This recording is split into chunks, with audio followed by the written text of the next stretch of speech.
Welcome to She Said That Out Loud. I am Amina. I am the owner of I Am Supernatural, where we help you find your voice and embrace your value through just talking about your experiences. And so today I have a friend with me. Her name is Brittany. I just love having conversational type conversations, and sometimes those conversations be deep. So Brittany, what did you learn about yourself when I asked you to be a guest on the podcast? That I still am dealing with fear. Because I was worried about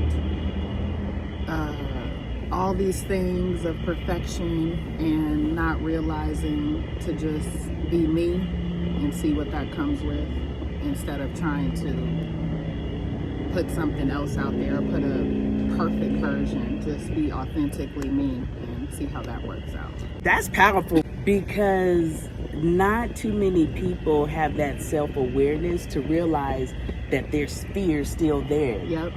Mm-hmm. And they know they want to do it, but they're like, I'm not too sure. Yeah. You know? Yeah. But that's definitely fear. Yeah, it's totally fear. And that's something I've been working on lately. It's fear, conquering fear and the inner fear, and just working through that. Well, I'm glad that you said yes today. And I had sent you a video, and this is unscripted, by the way. We don't know what we're about to talk about, but I did send you a video. And what was it called? The 7 Surprising Ways to Heal Trauma Without Medication. Right. And that just piqued my interest, because anytime there's an option to go a natural or holistic way of healing, right, I'm all for it. So right. I was ready to hear what he has to say. That was Dr. Vander. I cannot remember. Dr. Vander. You know what? But he wrote The Body Keeps the Score. So yes. The author of yes. that. That's yes. who it is. Yes. So the that's author. How you can look it up. That's right. He's the author of The Body Keeps Score. So tell me, what was your thoughts when you started listening to the podcast? Well, first, it was very hard to hear him or understand him, because he's from overseas, Europe?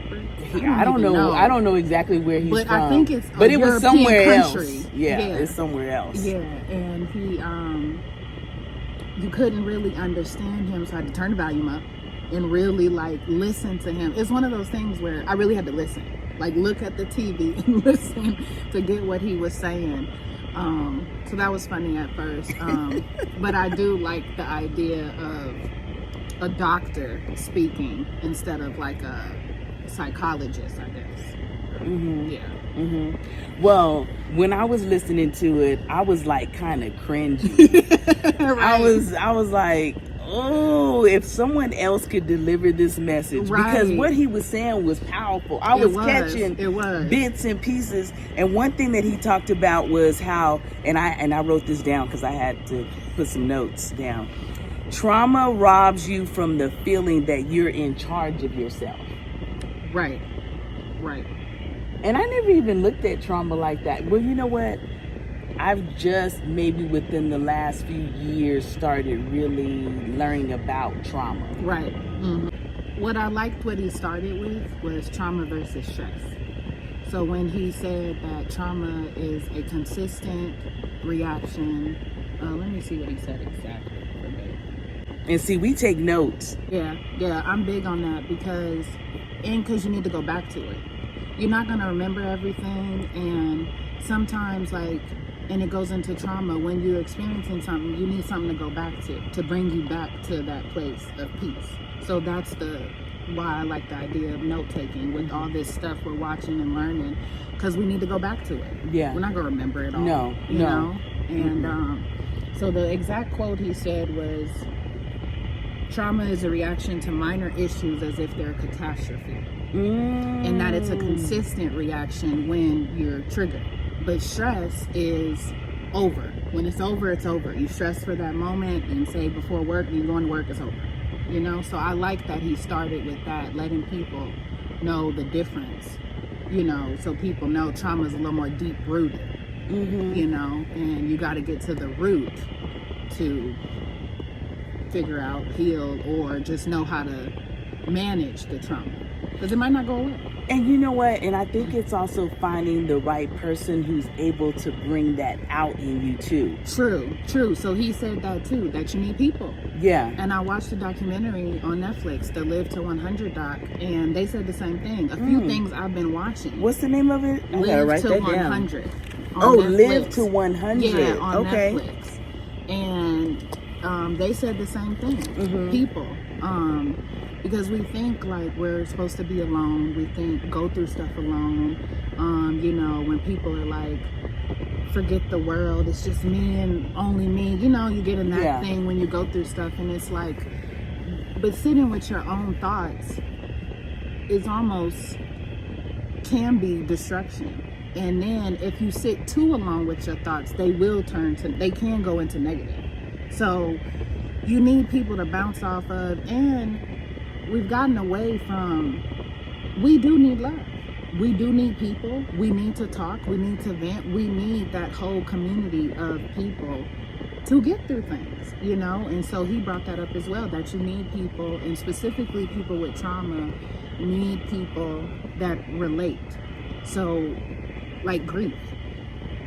I went through therapists with grief, but I don't feel anyone relates to grief unless they've been through it. Because you don't know all the day in, day out feelings. You don't know when you just get triggered off a little leaf you might see. It's just so many little things could just trigger you. Yeah, grief is one of those sticky ones that I just feel, unfortunately, if you haven't been through it, you don't really feel it. And it's levels, because it has to be someone, you know, close to, not a distant person. It's the close person that that really, you know, you have to relate in that form. So I like how he said that, because he was just speaking on things that people go through early in their life, or like childhood, you know, maybe in the home or something with their parents. And he's like, you know, say if someone experienced abuse, and they need to speak to someone else that experienced abuse, or go to group therapy, so you can have a community. But we're afraid of stuff like that, because I didn't want to go to group therapy and talk to people about, you know, you're too afraid to talk, and you're too afraid to share those raw feelings, you know. But the crazy part is we all experience the same raw feelings. Yeah. So if we shared it, we'd realize like, oh, we're all going through the same thing, and we could help each other. Exactly. But you know what? I think a lot of times, and myself included, sometimes we want to appear to be so hard. Yeah. I can get through this. And you're afraid to let people know that, you know what, I've been having some crazy thoughts. Yeah. And that's what society and things and songs and stuff kind of tell you, like push through, keep going, just, you know, brush it off. Like, but to me, all that type of stuff is just suppression. You're just suppressing it, and then suppression is like a volcano. At some point, it will erupt. You can suppress it for as long as you want, but at some point, feelings will come to the surface, and it will erupt. So at some point, you're going to have to face what you have been through or going through at some point. So it is so important to process your emotions, because they can erupt at the most impromptu time. Yep. And we don't want that. Nor do you want to put it on other people either. You know, take stuff out on other people or nothing like that. So I'm glad that we're in this space where all this healing is being talked about, and mental health, and just, you know, because it's needed. It's needed. And, you know, because there's too many people walking around unhealed. Really. So. And, you know, I like Dr. Her name is Spirit. She's a therapist. Have you ever heard of her before? No. Oh, yes. You need to look her up. Her Instagram handle is Talk to Spirit. I like that. And I tried EMDR. It didn't work for me. It didn't work for me either. It didn't work for me because I went to almost like end up talking about grief instead. I went to a grief specialist, and like therapists specialize in grief. So I thought, okay, maybe she should work. And she brought up EMDR, and You close for people who don't know, you close your eyes and they'll go like this, and then you look at the finger, and then you close your eyes again. It's supposed to take you back to a time where the trauma existed, and then you're supposed to work through that in that moment with the therapist. And basically, when you come out of it, when you're triggered again, it won't be as bad. But for me, I couldn't, I guess, focus hard enough to go back to that time. And I went back to the time, and she was like, well, you didn't cry, so maybe you just need pills. Are you serious? And wrote me off. No, no, that was not supposed to happen. It wasn't. That but was that's not how my supposed to happen. experience with EMDR went. And it does take you back to the time, but I don't know. I guess situations like that where you have to like focus. I don't know. My brain's moving too fast for focusing. Like you would have to hypnotize me to get me to just, hone down and focus or something to like, my brain is going. So I couldn't hunker down and focus. No, it doesn't always have to be licensed or, certified therapist or this. It just like the guy said in the podcast, someone who relates. You just need to talk to someone who's been through it as well, who relates. And if you guys don't know the solutions, then find out together, hopefully, or work through it together. So yeah. And then I think the 4 things he said, it was 4 parts to treat trauma, he said, which was you have to find a way to become calm.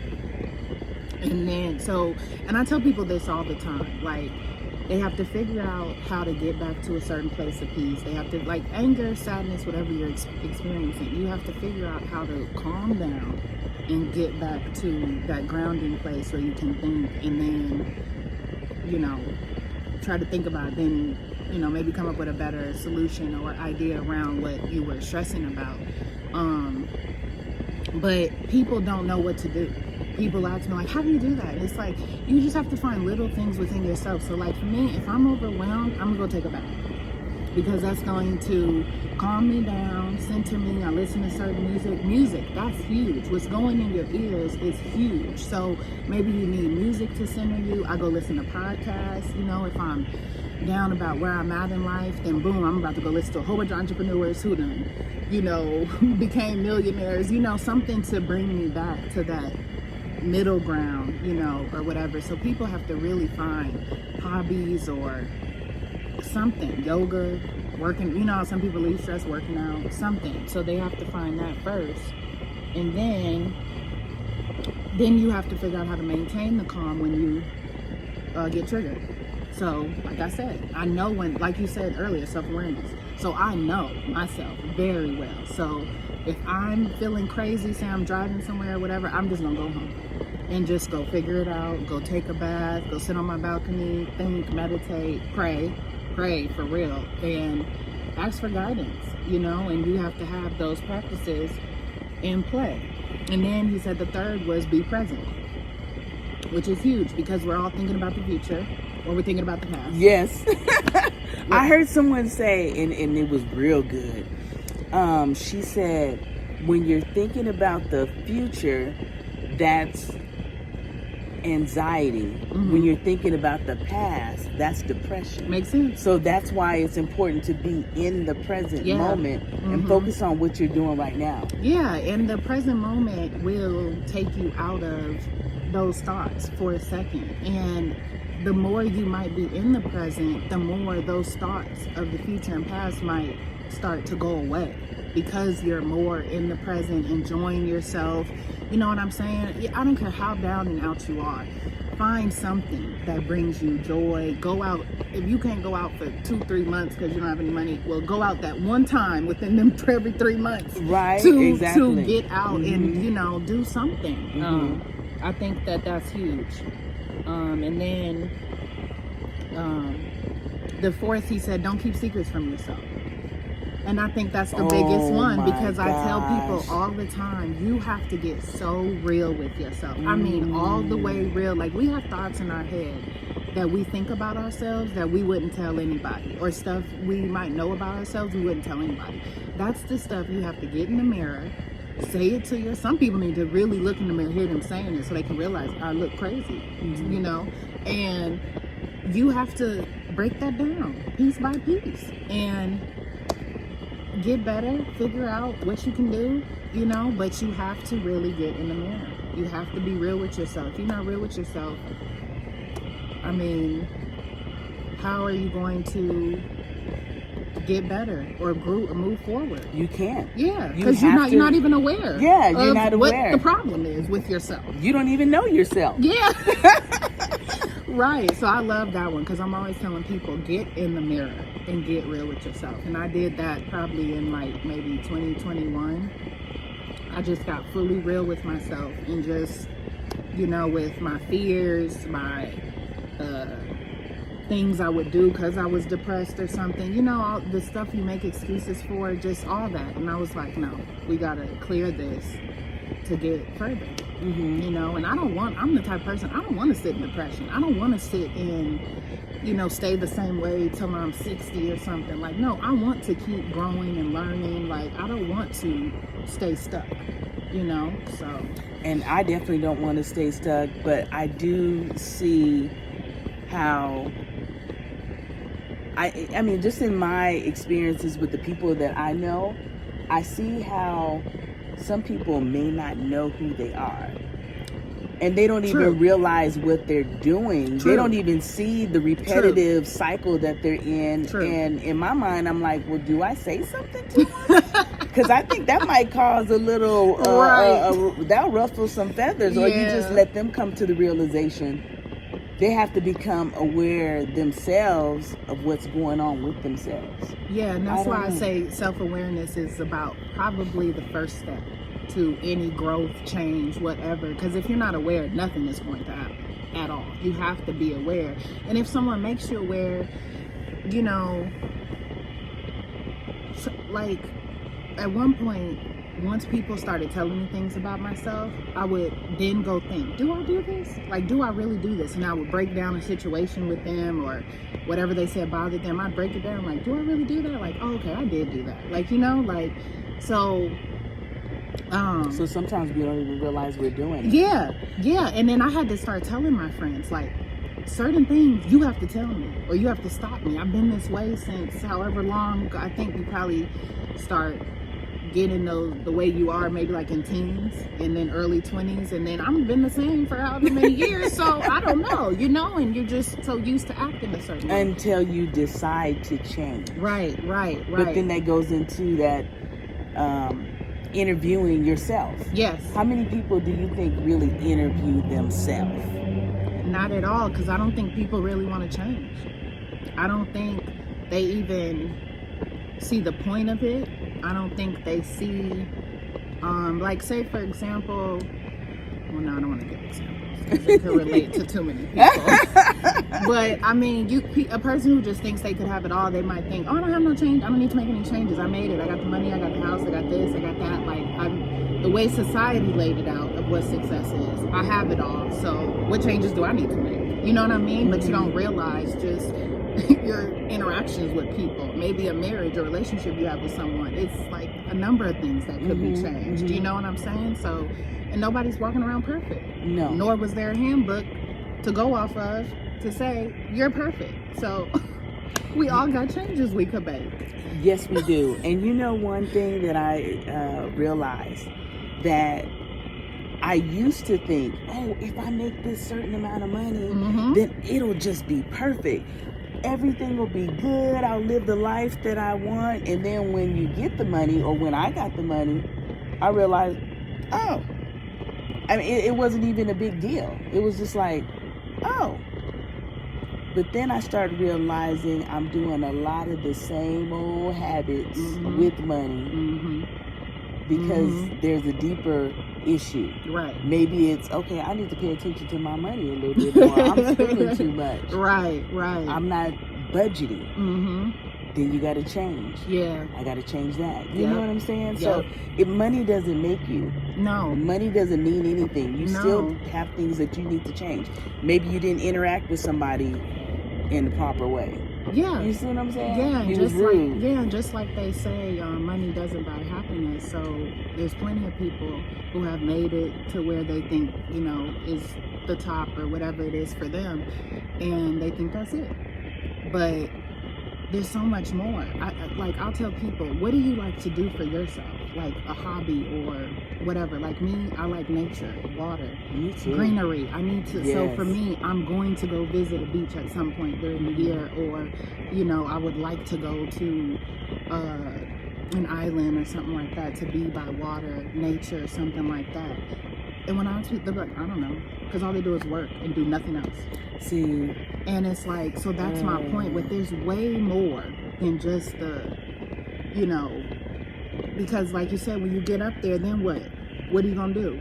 You don't have I don't have nothing to do. I don't travel. I don't do nothing. Yeah. I'm just sitting here in my nice house with my money, but nothing else. Yeah, nothing else. And then nothing if you're else. not treating your people right, then that's even worse. You may not have anyone. Some people are lonely. So this conversation can get deep when you start digging into unpacking the layers of behind that, and it's all tied to trauma. Yeah.